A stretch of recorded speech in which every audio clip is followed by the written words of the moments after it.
Hey, welcome everybody back to a meeting of the minds between the Factual Actual LLC and the Better Way Fellowship. We happen to believe that if you have a healthy mind, it craves a healthy body. And if you've got a healthy mind and a healthy body, you've got a healthy lifestyle. And that's where a righteous soul lives. And that's the place where our Creator resides and resonates. Hey, everybody, I want to acknowledge the founder of LLC, Factual Actual, Dwayne Jr., and we have an esteemed guest this week that I'm really excited to be on the panel with. And I'm just going to turn it over to Dwayne. All right.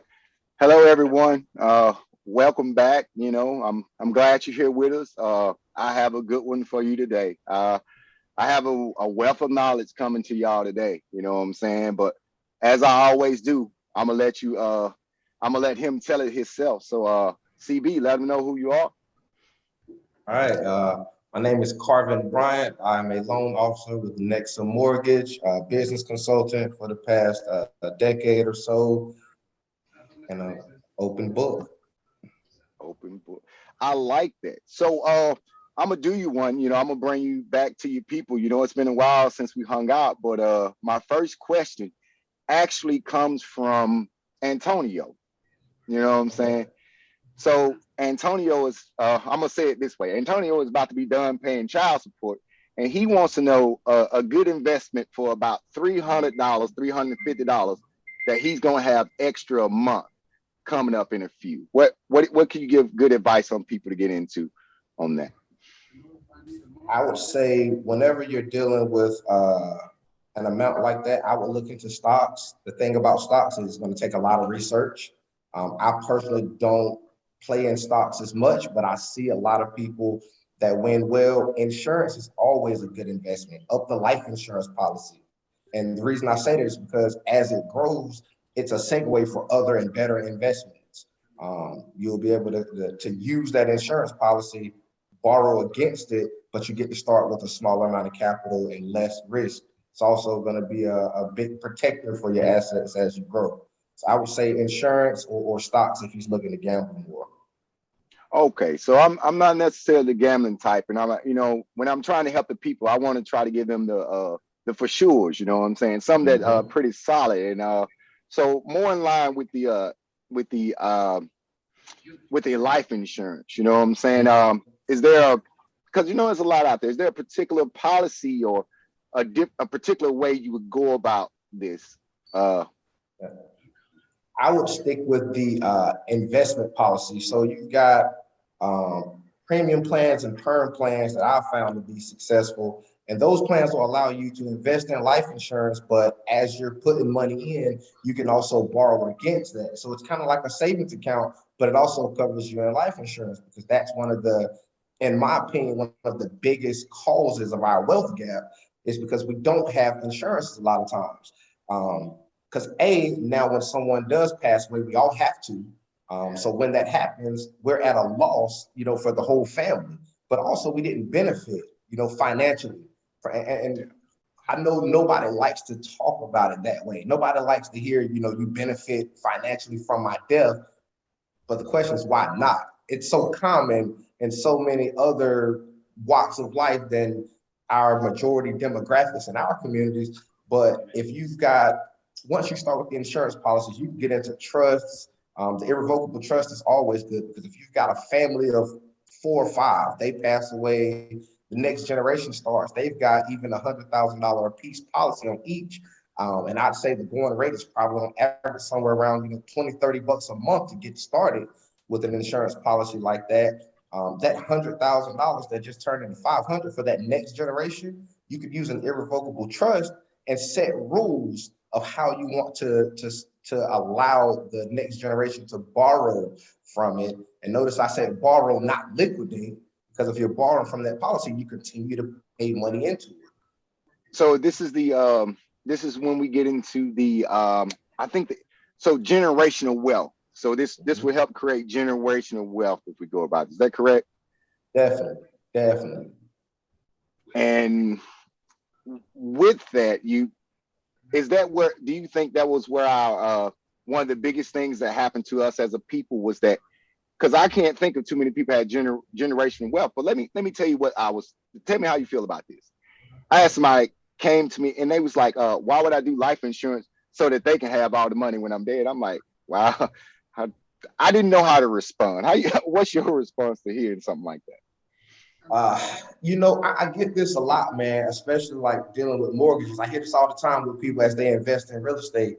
My thought process is we're in a position in our communities now where we kind of have to live for 3 generations. If we're ever going to close the wealth gap, we're ever going to set up, our generations to come. So you got to kind of go back and catch up our parents on the things that weren't available knowledge-wise to them, or things that they didn't know to be important, right? Because our kids will have to do the same thing for us. That's what the hope is. But then we've also got to take care of ourselves and our children. So at some point, somebody's got to make an investment that doesn't benefit them, that's going to benefit the future generation. That's how generational wealth works. If we all only worry about what we can receive today, now obviously you've got to, maintain the material damage to yourself. You don't want to, pay money into a life insurance policy that's going to hurt you, and now you can't afford to live. You can't pay rent. I'm not saying sit in the house, eat sandwiches every day, never enjoy your money or your life. But what I'm saying is, if you're not investing something, you're not sending the elevator back down, how do you expect the next generation to do anything? The simple question I normally ask when I receive a thought process like this is, do you want your kids to start from where you started? And if the answer is yes, then we've got to think about our community structure. You know what I mean? Yeah, that would definitely be off, but that makes perfect sense. You already saw how it was at your start. Won't you give them a better start than what you have? I mean, I'm with that, definitely. I like the thought of the 3 generations because that makes perfect sense. They got our parents, you know what I'm saying? That 60s, 70s generation, they got them good, you know what I'm saying? So they might not even know. I can see them being oblivious to the facts of it at all. And then your children, you know what I'm saying? Boy, they lost in this world. Have you seen what they put for education or information out? So you can't expect for them, there's no way you can expect for them to know. So I could definitely see how it comes down to 3. You plus above and below. Yeah, right. And keep in mind, I'm not even specifying a specific financial situation. I'm saying no matter what your situation is, you could have left your parents' house with $100 million.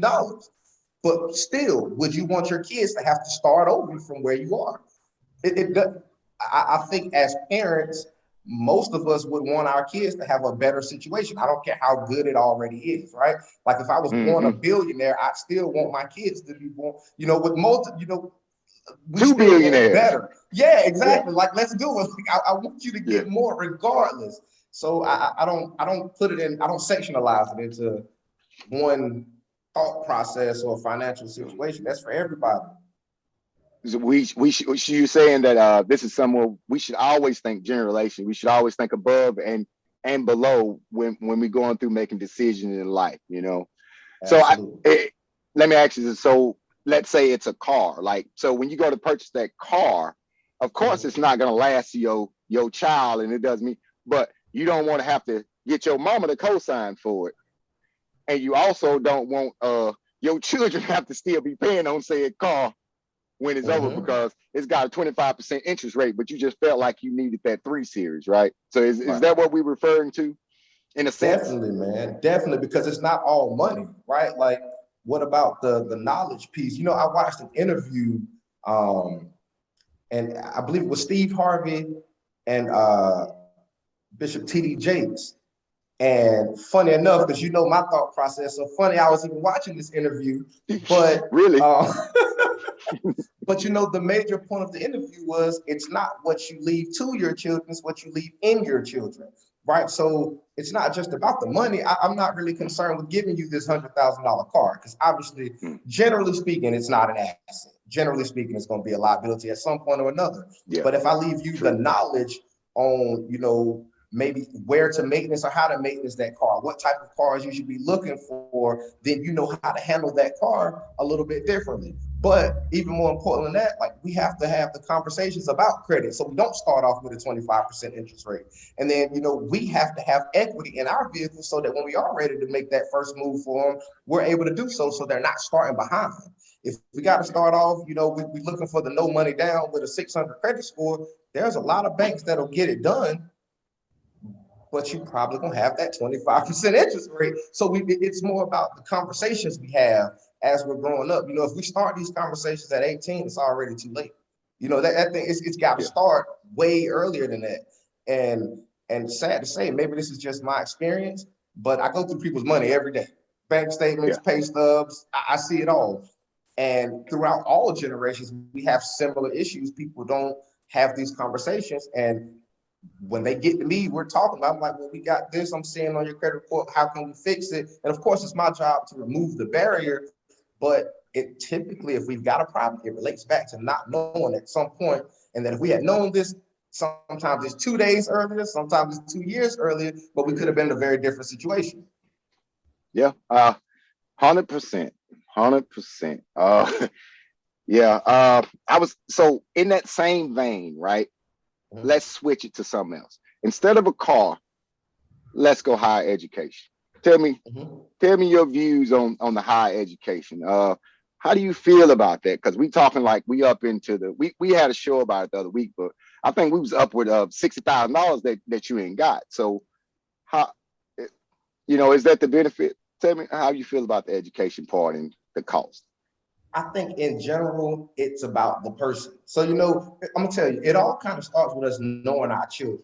You know, like, so your first question was about investing, right? And I personally think insurance is a great investment, but it depends on the person. If that's not something that's important to you, it's probably gonna be one of the first things you let go at the first sight of financial pressure, right? You're not gonna pay it. Now you end up in the hole. It's the same thing with education. I don't think the question is whether or not education is beneficial or not. I think it's about parents knowing their children and exposure, making sure we have these options, because maybe it's not for one child, but it is for somebody else's, you know? Yeah. What I'm referring to is this overall cost. Like we're talking about, you know, 30 to 60,000. This is an investment. So here you are. You know, do you think it's a good investment to go in the hole? You know, you're finna go in the hole at least 30,000. Right. Is that necessarily wise? It can be. It's just like, you know, the profit and loss and the return on any investment. You know what I mean? Like if I want to buy real estate, if I'm buying a building that I can afford to take care of, and I know what my numbers are going to be, and I know I'm going to make the money back, maybe it's a good investment. But if I don't know a contractor and I've never talked to one, and I have no idea where to start, why would I go and buy a building that needs, you know, 50% of what I paid for it? I've got to put back into rehab. It's the same thing. So if you're planning on, you know what you want to do and you understand what the return on investment is, it can be an investment. For me personally, I just don't think it makes as much sense for most people. And that's, again, probably because of my social conditioning and the people that I come in contact with on a daily, but I just don't see it as a value for many of us. Because again, the cost is high, man. Like it's expensive. It ain't worth the investment. To me, it's not worth the investment, but I want your opinion. You know, personally, I don't think it's worth the investment, but I do believe in higher education. You know what I mean? Definitely. I'm not saying that you shouldn't get your knowledge, but I don't think it should cost you. I'm gonna put it in this way. I don't think it should cost you your soul to get an education, because you might not have to sell it then, but when it comes time, when the rent's due and this is paid and stuff, you might have to do some unsavory things for that education. Definitely. I agree with that. I think it still boils back to the exposure though, man, you know, because a lot of us, I know for me growing up, because I can talk about myself, I was exposed to certain career paths and I didn't realize that other things existed. You know, a lot of the educations we seek, you can get those through trades. You can get those, you know, without spending so much money, but a lot of times we just don't know about it, or we don't take the time to go and, you know, and understand it. That goes back to that 3-generation rule. We've got to understand what the options are, because sometimes you can segue into these same fields. You want to be an engineer, sure, you can go get a 4-year degree or a master's degree to be an engineer, but you could also go and work for somebody under an apprenticeship, not spend money, still, get paid to do it, maybe not get paid full salary, but 10 years experience is going to beat that degree in most cases. Most cases. There are certain industries, obviously, that doesn't work, but it's about the industry and the person, man. There's a lot of options out there, and we just have to know them in order to make it make sense. True. Knowledge. So we got to have that knowledge base of what we're doing. Well, that's one of the reasons I got you on here today. You know what I'm saying? To help our people to, get a foundation and understand. So education, of course, you know what I'm saying? Cars, I got to throw cars in that because me personally, I think cars are the worst investment on earth, but that's me. And that's my opinion. But I'm also a mechanic. So I think they all go up. I don't care if it's a Bentley, your favorite, that Wraith you be talking about, that Wraith, it's a bad investment to me, if you ask me. They're all a bad investment. I agree with that. Now you can use it just like any bad investment. Sometimes they can be good for something. They might not be good overall, but you can make something out of most investments. If the building's garbage and you can't rent it out, but you can hold on to it and get a little bit of equity out of it, that $20,000 might be better than nothing. So it just turned into a savings account. You kept this garbage building for 15 years and you made 20 grand. Still a poor investment, depending on what else you could have done with the money. We used to talk about opportunity costs a lot, right? So investments, return on investment is always relative. It's about the opportunity cost. So making $20,000 over 15 years is a horrible investment if I knew how to put that money in the stock market and triple it every day, for 6 months. But if I didn't have another option and I didn't know anything, about investing in anything else, maybe that $20,000 over 15 years is a great investment, and then what do you want to do with the money? So it's all relative, man, I think, in my opinion. In your opinion. Give me say your top 3 investments. If you was going to go invest in something, what would be the first thing you invest in? What's that for sure thing that you know what I'm saying? What would you invest? I know it's not a car, so definitely. Real estate, man. Real estate. And that's, I like to see it. So, I want to be able to know it's there. I want to be able to see it. I can call and see what it's worth. And with real estate, now there are so many products available. If you've got one thing, but it used to be to where if your credit wasn't perfect and you didn't have, 30% to put down, you didn't have a chance. There are products now, man, for loans where they won't even check your income. They don't care how much money you make. It's about what the building is going to. Now, obviously, if you don't have the income, you're going to need the credit and you're going to need some capital. So it's always something. But if you can't work on one of those 3 things and get there, then maybe you're not ready to invest yet. And that's okay too, because we gotta normalize that. You know what I mean? But I know people that make more money out of their primary residence, just owning it, not renting it, than some of the investors. So that would be my top one is real estate. Definitely real estate. Now, if you want to play a little bit, you want to gamble a little bit. What's your number 2? I'd say insurance, and it's not because it's a gamble. It's more because it's longer term. In most cases, you're not going to go and invest in an insurance policy today, and I guess the hope is that you're not going to be cashing out on it, a week later. That's not the plan most times. Yeah, that's a long term. Yeah, definitely. Right, and so you've got to have some discretionary money to be able to invest. But I think it should be higher up on the priority list than it is in a lot of cases. Because again, it kind of hits you both ways. It saves you from saves your family from some of the trouble after you're gone, but it's also a way that you set them up in a better situation. Yeah. So, all right. So give me your wild gamble, but it's still a option. What would be your number 3? My wild gamble would be stocks, man, because from what I've seen, it takes so much research. And I know there's companies that do it for you and you can hire brokers. There's a lot of ways to get into it. But for me, it's a gamble. Like typically, I'm probably not the person that's going to invest my money that I went to work for and worked hard for into stocks. that's going to be the money that, you know, I've already got an investment that's cash flowing, and I'm going to throw that extra money into stocks because I want to put it somewhere that's a little bit better than a savings account. But again, that can be totally different for somebody else. Oh yeah, that savings account rate is so low that it's almost pointless to even do it. There is no return unless you got a couple $1 million in the account that you can even see it. You know what I'm saying? For average folk, that savings account stuff, I can tell you right now, I've seen it. I looked at mine. It don't never change. I might get a penny every 3 years or something, man. It is not it is not where to go. What do you know of what's called a trust, a family trust? I think it's what they call, where you can I don't really know about it. I heard about it, so I wanted to ask you about it. A trust where you can get all your money, like you can leave your money, I guess, in a family trust where that money stays in the family. Is that a thing, or could you explain that to us? You know what I mean?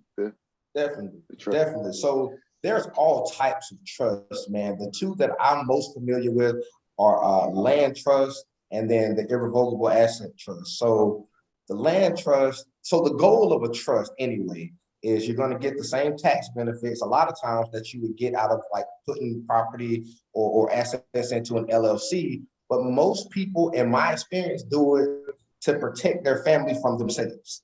You know, like I don't want my son to take this money and blow it, you know, at 19, right? I want him to have some parameters, but I also want to make sure his son has something to start with, right? So that's where the trust comes in. I can put the money into this vehicle.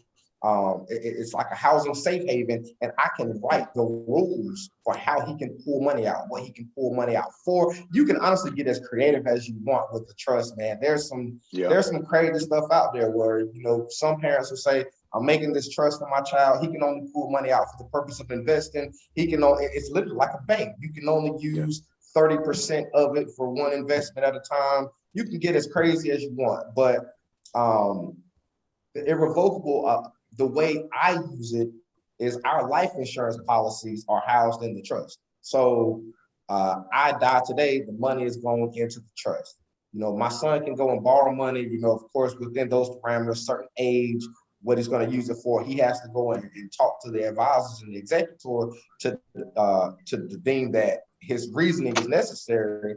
But once doing so, he's able to pull that money and he can use it for whatever he needs and not have to go to a bank. So he didn't just get my, you know, however much the life insurance policy is, deposited into his account to go do what he wants to do with it. He's got some parameters. And I think that can be important because we know what 18-year-olds do. I know what I did at 18, you know.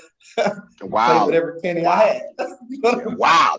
I spent it all, brother. Every nickel they gave me. I spent it 200%, man. I found money I didn't even know I had and spent it, you know what I'm saying, at 18. Yeah, true. So we got trust. Also in this vein of in finance, you know, we're talking about the financial matters. What would be the worst? We talked about good ones. Give me 2 or 3 things that you should never invest in your opinion. I can't really think of anything that you should never invest in, man, because least likely. Just really very risky and usually doesn't work out positively for you. What do you think about that? Obviously, vehicles for one. And that's a matter of knowledge, though, because there are some platforms that make vehicles great investments now that I'm seeing. But I know maybe 10 or 15 people that are into it, and maybe 3 or 4 that are doing exceptionally well. Because most times you go buy the Bentley and now you're back driving it, you're supposed to be renting it out, and you're at the club, you're tearing it up, you're paying this insurance, you can't afford it. So I'd say vehicles is rough unless you really know what you're doing. And then the other is businesses, man. Like businesses are great investments, but a lot of us jump in and we don't understand the risks. And so we're not set up properly. And I'm not shaming or blaming anybody because a lot of times we don't have I can't say the information is not easily accessible, but it's not along our train of thought to know where to find it. So I think instead of bad investment, I would say there are investments that require a lot more due diligence than we typically would put into them. If you ain't got the energy, you might not want to go into these because it requires your constant attention.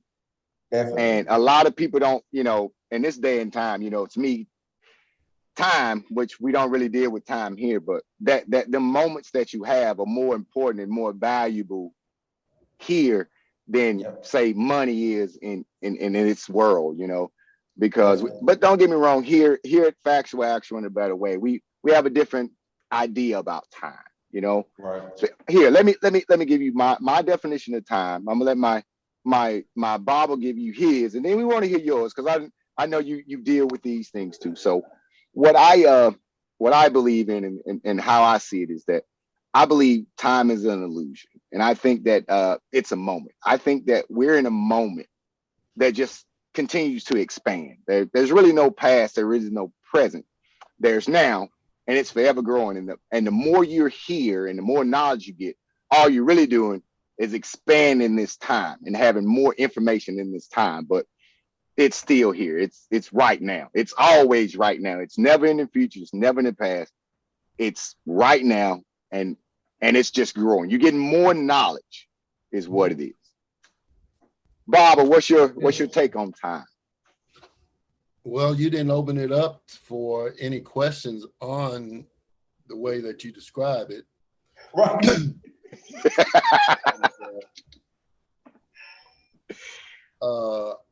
I'm going to say, in essence, I feel the same way with time. And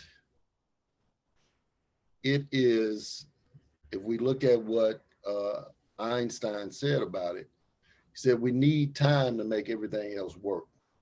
So we call it time, but without it, the other aspects of reality don't work. Mm-hmm. I happen to believe that,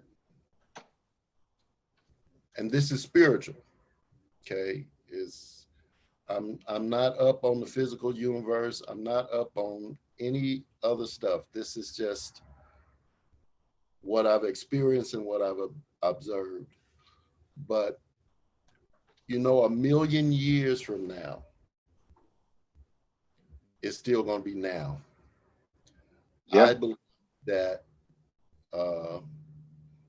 you talk, we're saying time, the fourth dimension, general. That's not bringing in space time. That's not bringing in, you just one general term.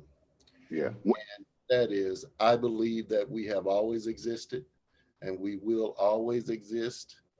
And I believe that we are concepts of a divine creator that makes everything work. And we have a place, certain sections of this reality that we take up. And then when we finish what we're supposed to do here, we take it up another part. When you think about the infiniteness of space, time becomes really important because it's just innate in humans to move. So if we look out there at our nearest star, Alpha Centauri, it's in the man's mind, how do I get there and how long it will take, Yeah. When actually the speed of thought is so much faster than the speed of time, or how fast light travels, that is. Speed of thought is even faster. And we look at the speed of light and we happen to believe that it has something to do with time when it really doesn't. A light year is based on distance. So this is how I used the analogy when I was speaking to one of my classes.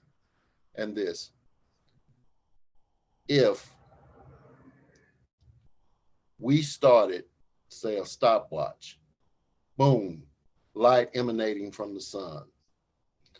it would take about 8.5 of our minutes to get to us. Okay. So the light that we get from the sun, our star, is 8 minutes old, 8.5 minutes old. Now, if someone were to yell all of a sudden, sun, I would be there instantly because in my mind, I have that picture of the sun almost instantaneously. And what they are finding, you know, let me tell you what physics are all about. They are trying to define reality. So all of it is theoretical because these are things that they can't see and can't hardly measure. So to make their equations work, they have to, every year or every season, they come up with another variable to explain that part of reality. Okay, let me tell you what's real. We were talking about investments earlier.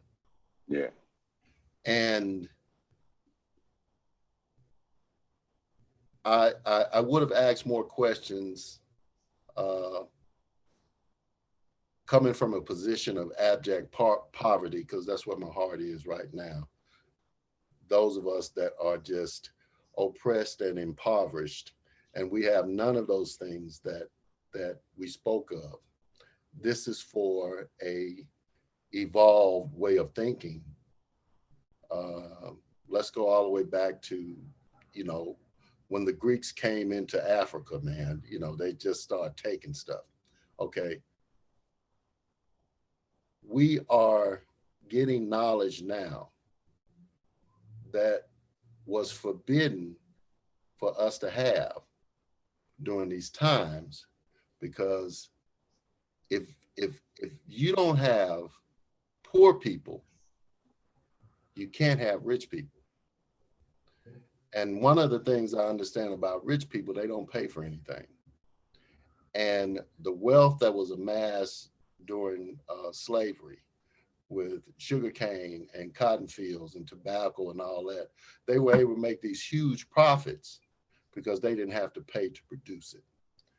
Had there been some equilibrium there, nobody would have been poor, but nobody would have been rich either.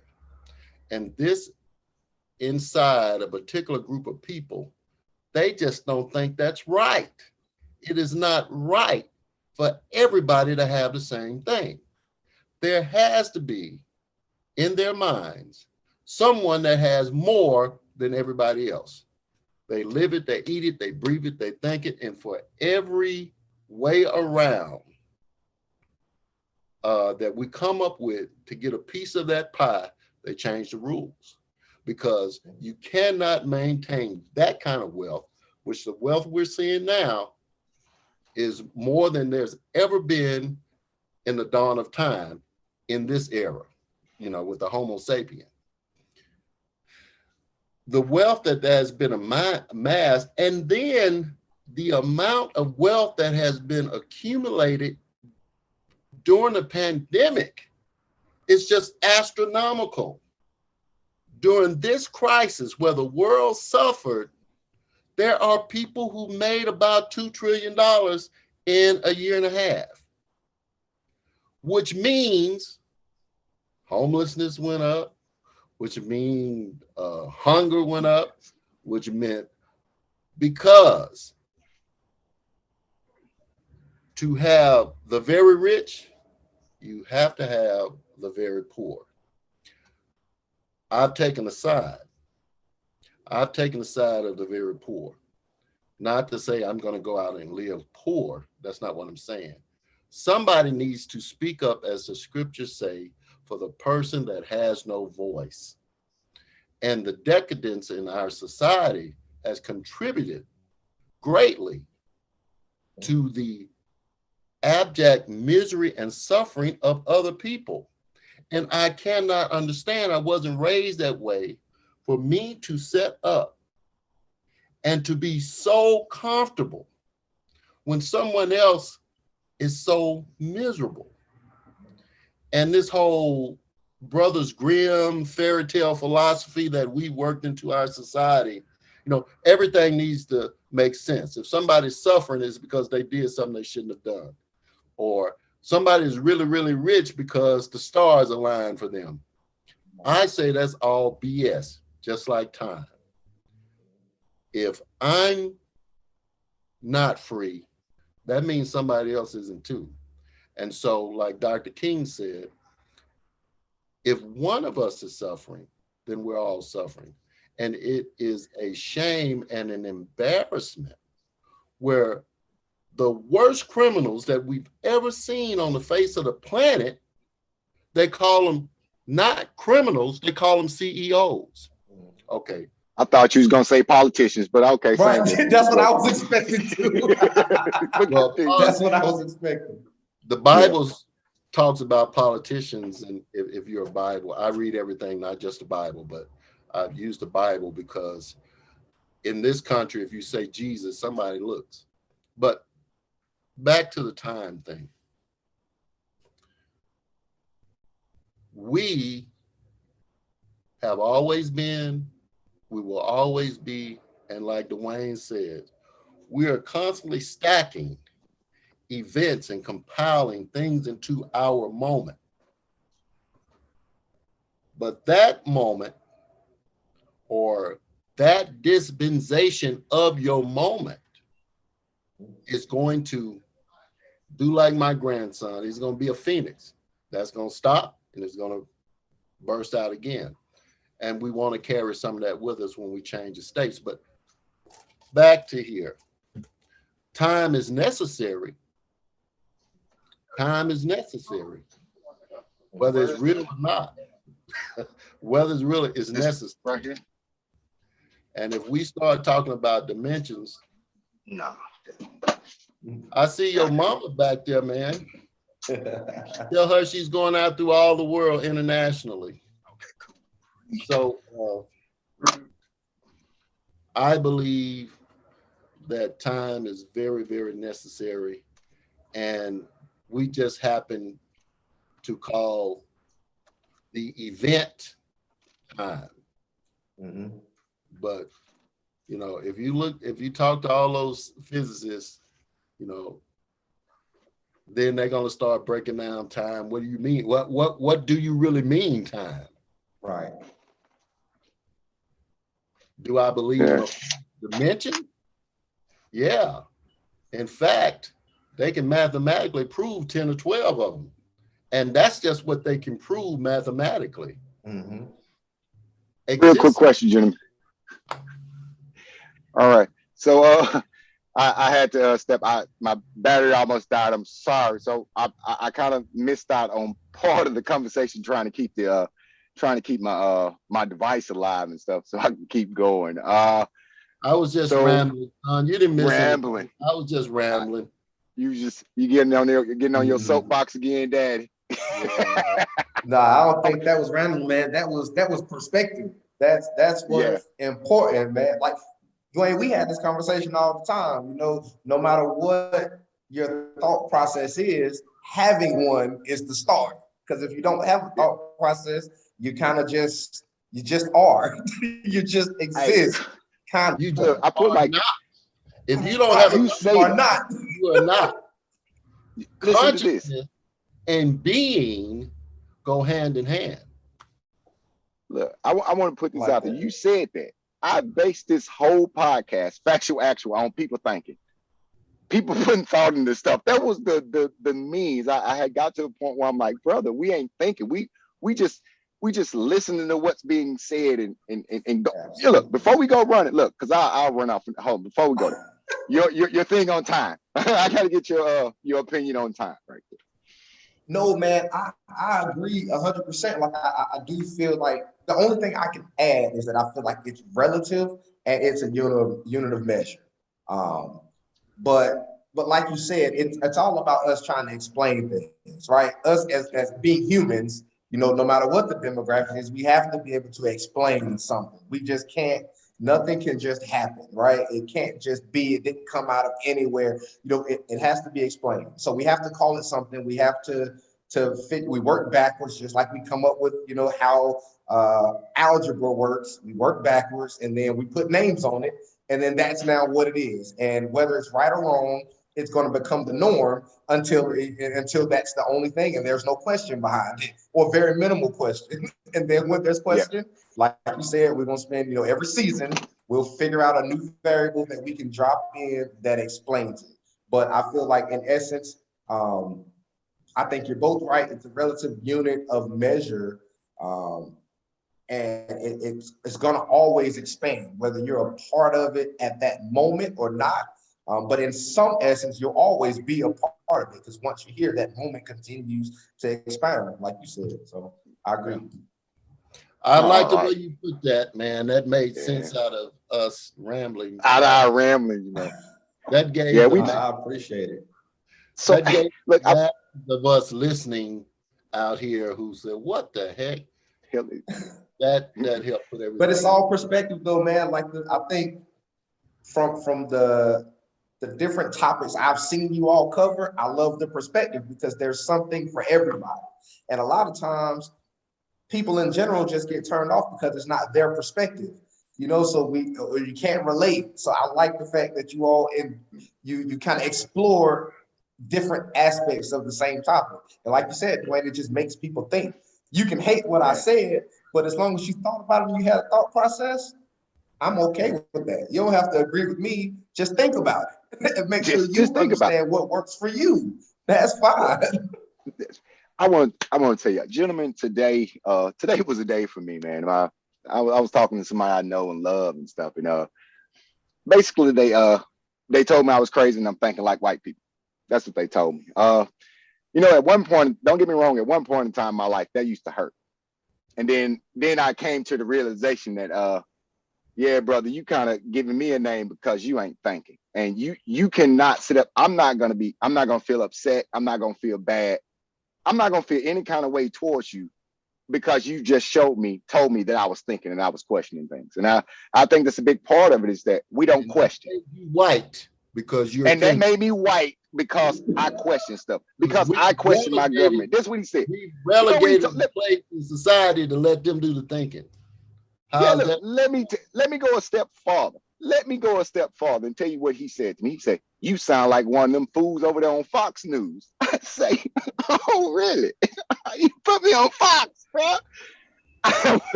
Look, so I'm like, I said, "Bro, you know what? The truth of the matter is, did you do any research? Why are you getting mad at me if you going by what they say?" And I actually looked into it. I looked into it and formed my own opinion. I ain't mad at it. I used to get upset when people be like, "Oh, you talking crazy. You want them 10-4. Bruh, at this point, if I'm thinking, I'm doing better than most. Because I know if you ain't got no questions about it, you ain't thinking. You just accepting what you heard, and that ain't cool. I ain't gonna feel bad for thinking, okay? And I'm trying my best to get other people to think. So I took that as a badge of honor, actually. You know what I'm saying? That he said that I'm starting to sound like that white people. Oh, so I'm questioning what these people say. And these white people, as he say, may be crazy or whatever, but I give them the benefit of the doubt because they are questioning what they hear. And they ain't just believing what these people are telling us. And I think you would be a fool to just believe what you heard because it came on, say, the television. That is not how this works. We got into 9/11. He was quite upset with me that, I thought it was an inside job. Well, that's my opinion, bro. Right. I'm not saying it is. I don't know what happened. I wasn't there. But my opinion is it's an inside job. You shouldn't get mad at me. But that should tell you something. If it brings offense to you, you get upset because I have an opinion. Definitely. So that means my opinion clashes with yours and you feel some kind of way about it. So that further lets me know that you don't really believe what you're saying because you can ask no question. I asked him, I said, "So you trying to tell me you looked at World Trade Center number 7 come down and you didn't have no questions?" None. It just fell straight down like you have no questions. I don't know what happened, but you should have some questions after seeing something like that. But this is more so how we continue to not learn or grow because we can't ask each other questions, and like we talked about, that was a large part of my early formulated issues with religion, is that you couldn't question certain religions in certain forms. And I just felt like maybe I feel completely different had I been around a different group of people, that were okay with the questions. But I think that goes to be said with anything in life. If we can't discuss it and debate it, either it's not important or somebody is way too sensitive to have an adult conversation about it. And that, I used an analogy the other day with a close friend of mine. And I said, so you're upset with me that I'll question something I saw on the news, but I'll watch you count your money after it come out of the ATM. You know what I mean? So you don't trust the machine, but I'm supposed to trust these people who are essentially built with the brain like me. They think like I think. You know what I mean? Like, but you won't trust the machine that was. I think for me, right. I think both are right. That's what I was going to say. But I want to point this out. We talked about this a lot, and I'm going to use my hands and stuff to show. We always said when we was at work, what I'm saying, when you don't question, you get into seeing this hand while we know what the other hand is doing. Yeah, you know what exactly. I mean? I think that makes you acceptable for that second hand to go, tickling down your back because you ain't asking questions. That's how it looks to me.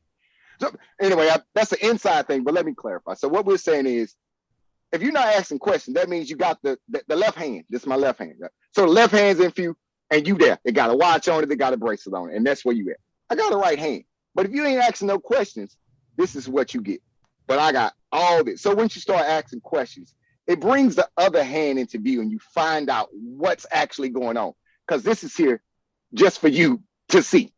You know what I'm saying? Pretty watch and everything. And that's where it stops. So until you start asking questions, you don't know what this right hand is doing.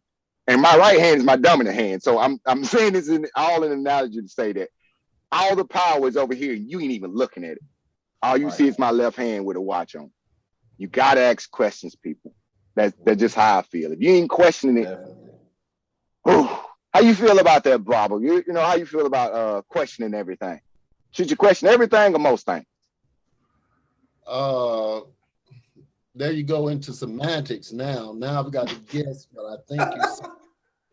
And okay, let me go back. So let me ask the question again. That there's no way I can answer right and no way I can answer wrong. So your questions have to be a little bit more specific and your analogies have to be more precise for me to give you a straightforward answer. Let me say this. Let me say this. I want you to know, anytime you're asked a question or you ask a question and the first thing out of their mouths is, well, it's complicated. That's where we got a problem. Before you say yes, no, anything, it's complicated. Well, that means I'm finna start lying to you, and I got to formulate it, so it's gonna take me a minute. That's what that sounds like. Something for you. Yeah. So you'll try to believe this lie I'm about to tell you. Like when my children were growing up. Let me get off this because I talk of my kids all day, which is the one investment that I ever made that paid off more and more and more is my children. Oh my God. With no money to smile. Bad investments over my life. But one of the first things I did, I made sure I was going to invest myself in my children. And I'm very proud of them now. And it just keeps on giving. But back to what I was saying earlier with my kids. If they did something, I knew they may have thought we were mind readers or whatever, but just when they come to you with an explanation before they tell you what happens, it's probably a lie. See what happened was. Let me. That's the starter, right? Backstory. Yeah. Oh, so let me reform it. So to both of you gentlemen, y'all speak of you. So how do you feel about questioning what you're hearing? Do you feel that is something that should be done when anytime, like something you don't know? And I'm not talking about fire is hot. You don't need to question whether it's going to burn me or not. But what I'm saying is that when you're presented with something, is it good practice to question it? And I don't necessarily mean that you kind of feel funny about it, but just because it's being said, should you have a question for that clarification, or should you just, or is it sometimes okay just to accept? The way it's coming out, son, is what you're saying. You may not be meaning to say it, but what you're actually doing is saying, do I call everything into question? Well, that's insulting, and that doesn't really, that's not practical. Should I want to know why? Yes, you should always want to know why. I grew up hearing this thing in church. Well, you can't question God. You can't question the Lord. You just can't. And no, I've studied the Bible, the Quran. I've studied trying to get into the Aramaic translations. I've tried to get my hands on the Sanskrit. All this I've been studying. I have never seen that where you cannot question God. What I have seen is you should not second guess God. So they talk about Job and his suffering. They always pull Job out of their place.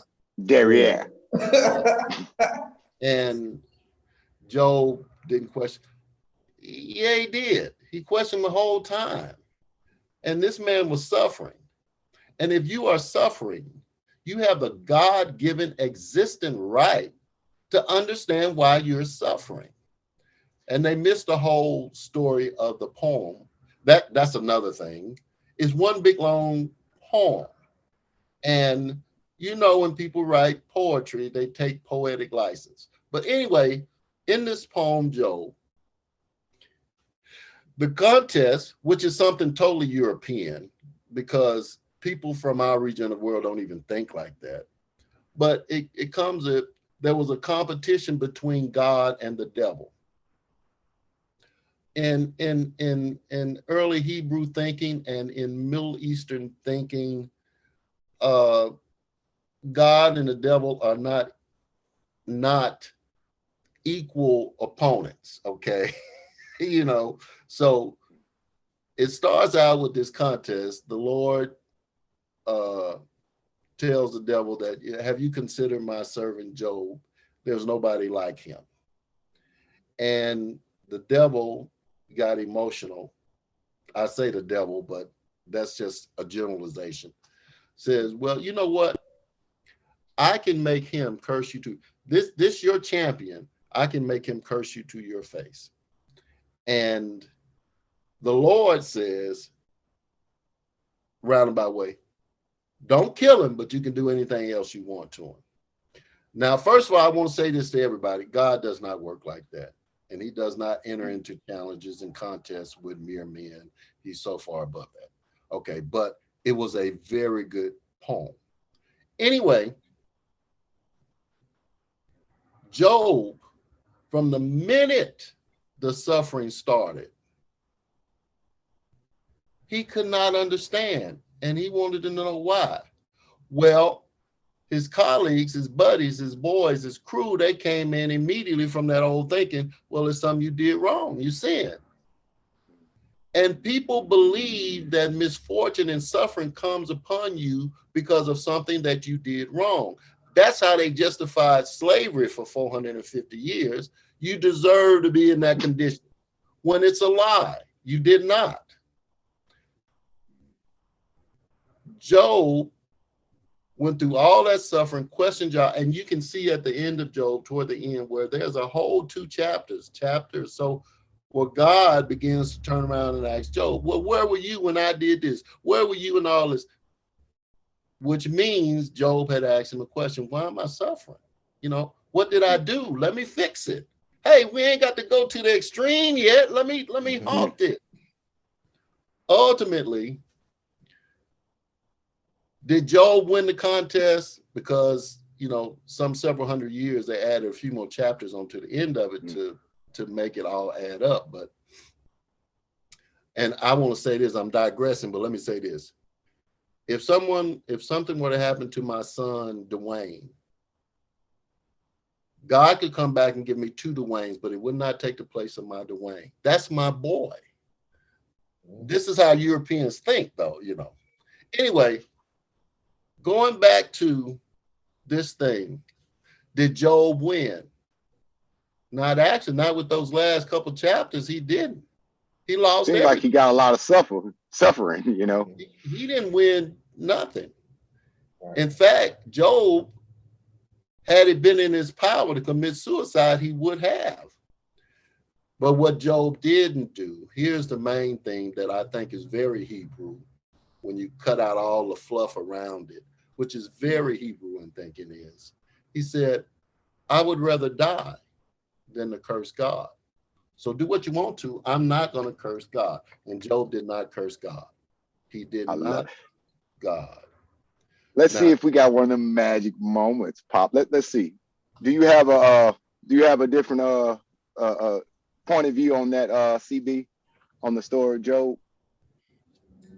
I think in my allegorical opinion, I agree that there is no win. And so I feel like that's kind of my take on life too, you know. So in large part, we all sacrifice something no matter what. There will always be a suffering class. It's about what you know, how it's structured, and certain things will be within your control, certain things will not. So in the example, Job's suffering was not within his immediate control, short of, you know, him violating his moral compass, which is typically what we run into on a daily basis, right? You know, you could be rich tomorrow if you want to violate your moral compass. You could achieve this success you want, even if it's legal, if you violate your moral compass and let's say you're never with your family. So there's always some form of sacrifice that's there. So just as you said, there's no win. Job won this suffering for all these years, you know, all this is not a win. Like, so you won in the conditioning that we have today. He didn't curse God. He was a strong soldier. He won and suffered for years, you know, as a result. So there's always something to sacrifice. I don't think there's a win or a loss. There's just duality. And that's just the way, touching back on what you said earlier, you know, if someone is successful, someone is suffering. Someone's free, someone else is in bondage. It'll always be that way. And as you said, you chose to represent the poor thought process. There's always, you choose a side, or you don't choose a side, but you will be a representative of one or the other regarding every aspect of life, no matter what that is, whether it's, you know, sickness or health, whether it's, you know, busy or free, you know, it's always going to be something. So I think there's no win, like you said. I think it was just last week we were talking about it. I'm like, look, I feel like everything has a divide in it because they're good for that. You know, that's the way that's the way they keep us. That's the way they keep power, in my opinion. Now I'm talking for myself. I feel like that the way they keep power is to keep us divided. Mm-hmm. But in my world, there's one thing that doesn't have a divide. My creator is not divided. My creator is one. And he's the only one. And that is at the top. That's the only time there ain't no other one. There's just no, he is there. He is him. And he is one and he is truth. That's what truth don't have two sides. Truth is truth, brother. You know what I mean? That's just, it goes hand in hand. Hey, it's really not. It's not complicated. Well, I'll put this one out here. We got about 4 minutes left on our program. We ain't even started yet. Right. So we're just gonna have to bring the brother back. We're gonna have to come back, you know, on this. Because we are a question-based show, not an answer-based show. Definitely. We just ask those questions that I love that, by the way, man. Hey, look, I appreciate y'all having me. Long overdue. I'm enjoying it. I love the fact that you guys always just leave the question there, and it's always something left, man. I love that. I love that.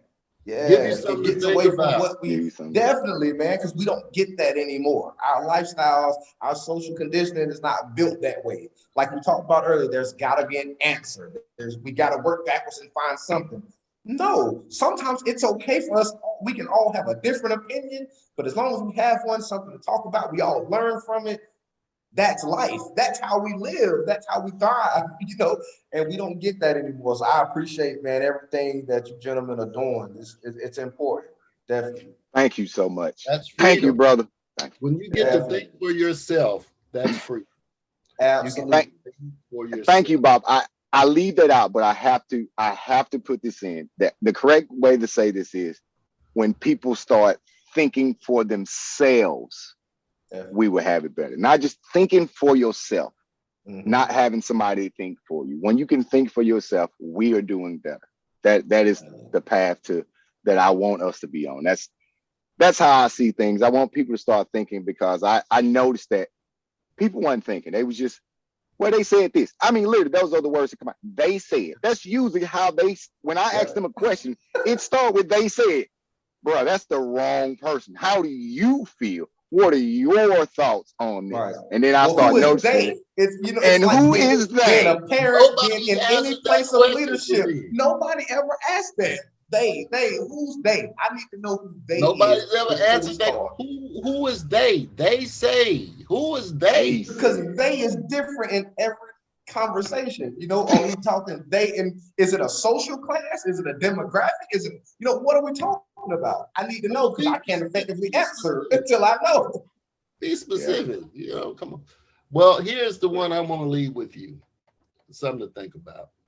And I push this out here, and most of the time it's to start a conversation, but I've come to find out I'm gonna leave it like my ancestors left it. Okay, look at this.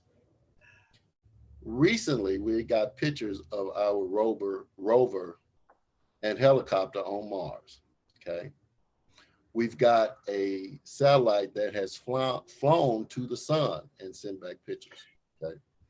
We've got China, who has, which I never understood why nobody ever did it, but China is sending back all these images from their rover on the dark side of the moon. Okay. I'm not here to talk about that, but I'm here to say, why are you going to Mars when you hadn't solved this one yet?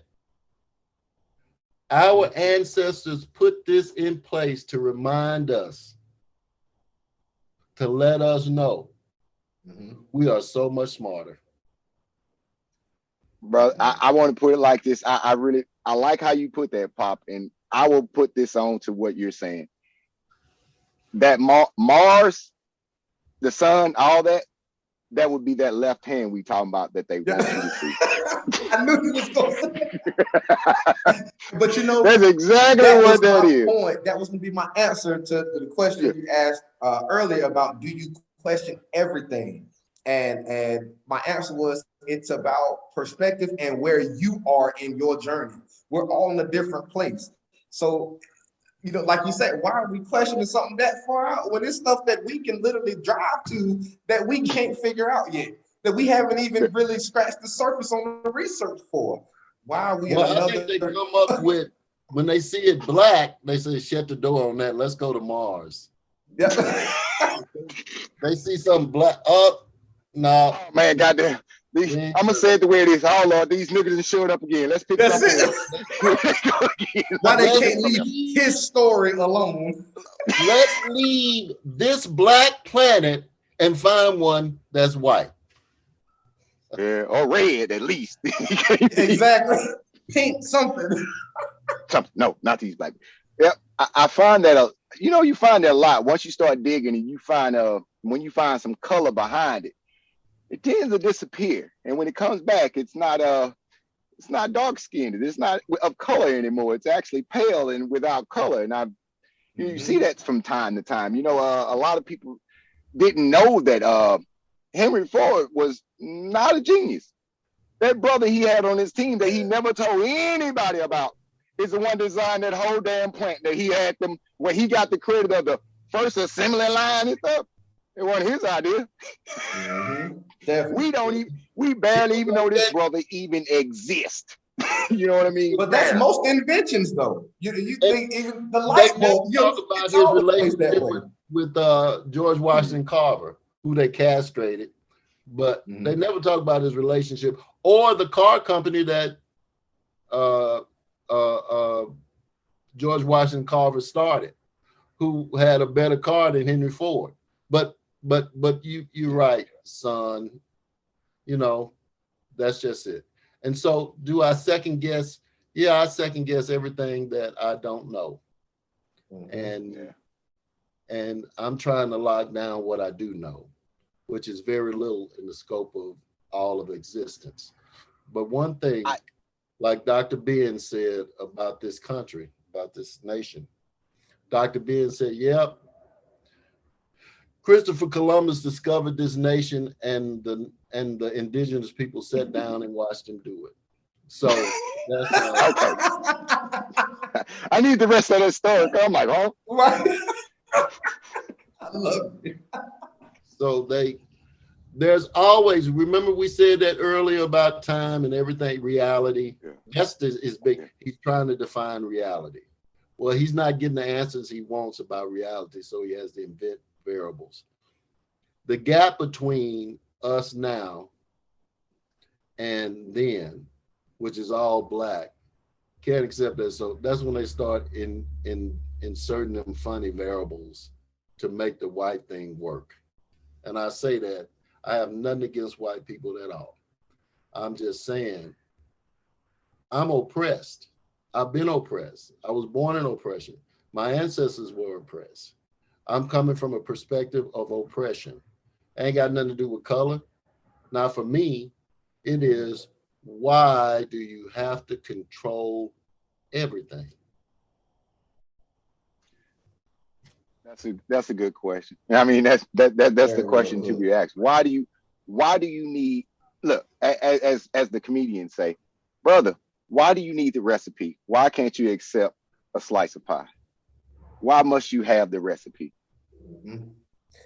I think that's going to come from the duality we talked about too. You know, someone's going to control and someone's going to be controlled. And the human nature is, if you're looking at two sides, because we've already established that it's not good enough for the condition of humans in today's mindset to have everybody on the level playing field. We've established that that's just not accepted, right? It's not possible. So now we have to evolve to a place where hierarchy is our condition. It has to be a hierarchy.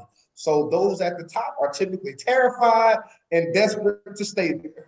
And that's the right. But you have the, you know, the saying in boxing, right? To be the champ, you have to beat the champ. So it's going to always be harder for the oppressed to work their way up because you don't have a gym to train in. So how can you win the fight? You don't have gloves. You didn't even know you was fighting today, bro. Exactly. You didn't even know. And then on top of that, when you show up, you got 10 matches before you get to me. Now you got to fight the champ. You know, your 11th match. And you tired. On the shove, the champion's got a gun. Got a gun.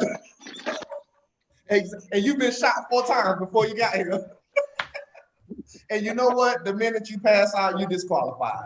Yeah. You bled on the mat, it's over. You're done.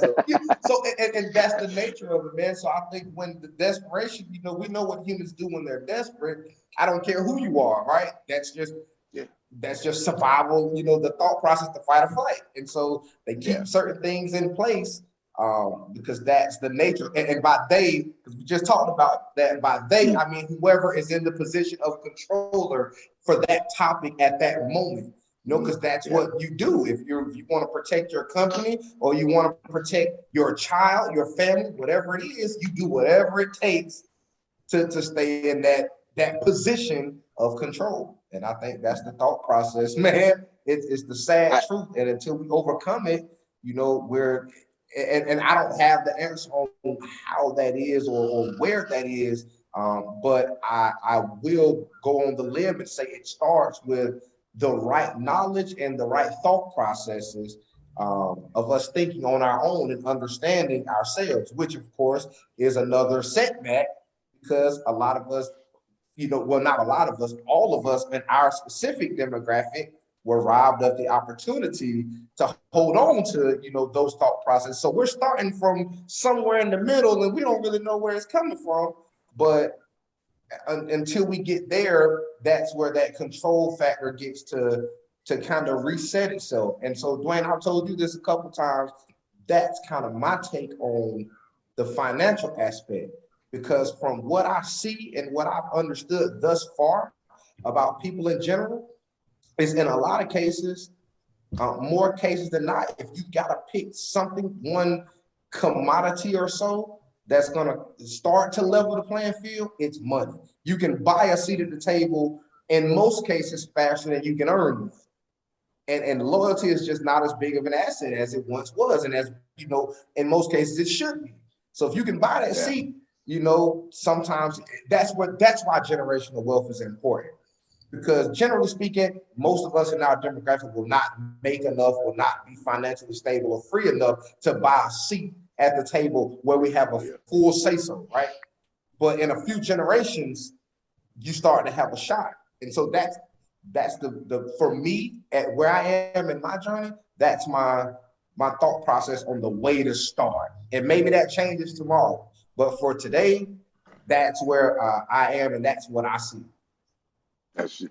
I love it. I mean, that makes perfect sense. I a little bit ago you mentioned the dualities, right? Since I'm here, I do want to put this out because this is how I feel about that duality thing. You know, I think people don't understand.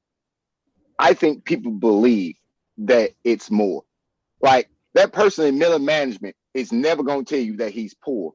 But the truth of the matter is, brother, you poor. You fall in that duality. There's rich and poor. Your middle management ass is on the poor side. You just don't know it. And that's one of the things we got. A lot of people think there's an in-between, that gray area they think that exists for them. No, usually if you think it's a gray area, that means your ass on the poor side, to be honest. You're on the poor side. You're definitely not on the enlightened, rich side that know better. That obviously is not true. So if you think you're in the middle and you doing fine, bro, you poor. Your ass is poor. But see, that goes back to it all being relative again. You know what I mean? The duality is relative, right? Because the definition of that poor, it depends on the person who you're talking to and what you're talking about. You know, I know a lot of people who, based off of the media standards, are very successful because they, you know, and we've talked about quite a few of these people, man. You sit down with people who do hundreds of millions in volume every year. Yeah. But haven't seen their child in months, you know, haven't been able to turn their brain off and have a wind decent time just to take a break, you know. So it depends on the person. Is that success to you? You know, and so me and my wife have this conversation a lot too. For us, we knew coming in that, and we run into it every day, it's always going to be that much harder because we're big on the balance. I don't want the money without the family. I don't want the success without the access. I want all of it, and I won't settle for less. So I'm going to continue to push in every direction. But like anything else in life, you can only burn the candle on both sides so much. So it's going to be harder. It's going to be tougher. But that three-generation rule is always in play. So I think, like you said, the first step is we have to know. If you don't know that you're on the poor side, I mean, you already lost because now what do you do? You up there thinking you doing all right when really you right when it would take the right situation for you to know that you ain't there. You know what I mean? Right. You in this illusionary state that you think that, hey, I'm in the management, you know, I'm getting my little 80,000 a year, I'm doing great, you know what I'm saying? It ain't until you step on the shoes of the man that's worth millions and you end up in jail or incarcerated, then you find out that damn, wait a minute, bro. I thought I was nah, bro. You don't realize. But you know, when you was over here in Germany, there's one thing that I tried to let you know about myself. You know, I'm forever rich because I got babies. You know what I mean? I'm forever rich because my children love me. They love the shit out of me. And that makes me rich. It is something can't nobody take from me. I own that shit. 100%. It's mine. Definitely. And to me, in perspective, for me, it's worth millions. Definitely. For out the blue, for my children just to come and rant like, Dad, I just want you to know I love you. Do you know how good that shit? Dude, I've never touched enough money while I was like, and I probably won't. I know it's the amount of money that can make me do that. Don't get me wrong. I ain't crazy. I know it is. But I don't think I'm ever get to that point. So I'm gonna settle for the Daddy, I love you and get that feeling that way. You know what I mean? It's priceless. Definitely priceless. You can't put a price on that. You might as well take that off the whole economic table because Definitely. Yeah. Yeah. That's and on a whole nother totem pole. You can't gauge it the same. Definitely. I guess that's my idea of being rich. I think that's what let's say wealth. I am wealth. I have a large wealth because of the love I receive from my children. You know what I mean? That fulfills me. Wealth and riches are different. They're not the same. Yeah. So let's put it like this. With them, it's very easy to go to work to get that money so I can provide for me. It makes work in a whole different perspective because of them. You know what I'm saying? And to be honest, if I had no children, I mean, I contemplated several times about, I don't like that. I'd probably be on the overpass just to avoid paying you money that you don't deserve. That's just me. You know, we talked about this multiple times. Multiple times. You know, I'm like, you know what? I'll go on the other path. I ain't giving you nothing. You don't deserve it. What you getting this tax dollars for? Nothing. So you can go not fix the roads. Yeah. That old clock. All right. That clock. Yeah, that's what you do. My man. Hey, catch this one on YouTube. You guys, just hit the like, subscribe, tell somebody else about it. Definitely. All right, cool. All right, I want to say goodbye to everybody. Carvin, I appreciate you coming on, my man. I hope we can get you again. I would like to get you in on a straight up rant so we can just go in because we went from brainstorm. We like the meeting of a mind. When you get minds together and they get into communication, so much information comes out. You know, you saw how the ebb and flow. Once we got into it, we lost track of that so-called time thing. I thought we was on this thing for 5 minutes. I'm not playing. So I would love to have you back and we do this again.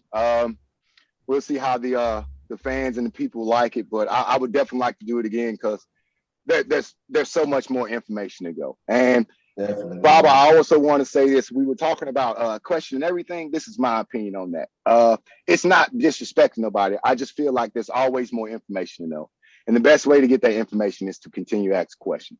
So even though it might be legit, I'm still one to get as much knowledge as I can about the situation. So I'm going to ask questions. You can always know more. You should always ask questions, son. There are no stupid questions. They're stupid.